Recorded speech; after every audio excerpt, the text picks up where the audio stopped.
Dobar dan i dobrodošli u Ergo Baby školu nošenja. Danas ćemo govoriti o tome kako se prebacuje dijete u položaj na leđima i kako se vraća nazad. Bitno je razumjeti da je ovo samo demo lutka koja imitira dijete i naravno trebalo bi dijete biti puno veće kad ga se stavlja na leđa i kad ga se prebacuje iz položaja u položaj. Dakle, prvo što trebamo napraviti je malo opustiti i naramenice i pojas, donji pojas nosiljke. Zatim trebamo otkopčati naramenice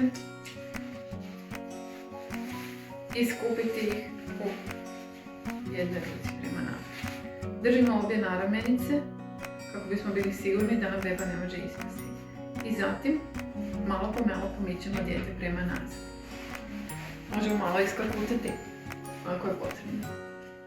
Kad smo dijete približili dovoljno od traga, više ga ne pridržavamo rukom, nego prebacujemo obje naramenice u drugu ruku i zatim prebacujemo dijete potpuno na leđa.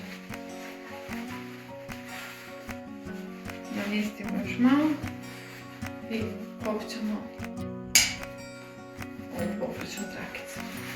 Nakon toga zategnemo i imamo dijete u dobrom položaju na svojim leđima.